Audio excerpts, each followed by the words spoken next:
It's been said that bass players make great sound men. At least that's what I tell people when I need a gig. Drinking, resist, yeah.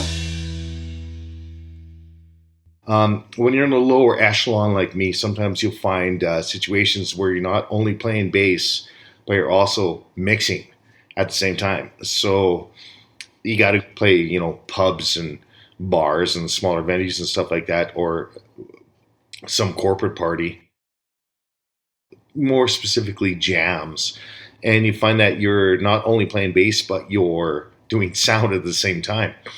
And you can't be two places at once unless you do something like use a wireless. Now, it's not ideal to have to leave the stage when you're playing and then go back to the soundboard and check things out. But if you want the best mix, you have to do it. You try to make it look cool, wander out the crowd for crowd participation, whatever, quickly come into the booth and do a little move and go back to the front of the stage. But your cord a lot of times won't reach that far. So your option is to go with wireless. Now, wireless admittedly has latency problems, and the better the quality, the less latency. But do you need to spend money, big bucks, to get a wireless system? I don't think so. I'm going to show you this. All right, and don't bother taking notes because this is one of the 90,000 items that are all in the same price range that, have different names and manufacturers, but they're all made from the same place. So the point being, this thing cost me, I think, 35, 40 bucks, something like that.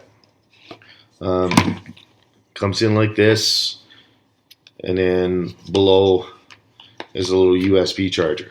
All right, it's a dual USB charger and plugs in and everything. So, you can use any laptop or any situation where you can recharge it between sets. Is it effective? Yes, it is. Yes, it is. It's as long as the sound booth is not more than 50 feet away, it's fine. The one thing I haven't done is tested drop off in live recordings, but I think that's something only an engineer is really going to hear live. It's not going to make a difference, and how long the battery life is. Now, admittedly, I always get scared, and I recharge between sets. So one thing I'm going to have to do, and I'll do a follow up on this, is just let this thing go, turn it off between sets and let it go, see if it can last the whole night. I have not tried that yet.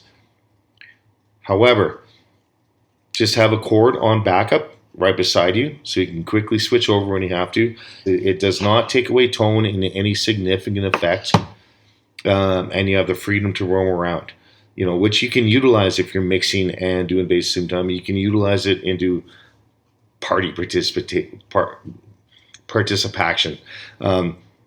Find some girl that's been bucking back shooters and sidle up to her and get her to play the open E string. Just leave it open for her and say, hit that. You can do stuff like that, and it does work. But again, it's cheesy, in a big venue. But when you're playing in front of staff and 8 VLT members and a couple other people just hanging to see if they want to stay there, it's not a bad thing to do. So, final verdict: spend 35, 50, or spend as much as you want, but don't be afraid of spending cheap and picking up, a wireless unit like that off Amazon or Reverb or wherever you decide to buy it. Go for it. There are worse things you can do with your money, like putting down too many of these. Day drinking bassist out.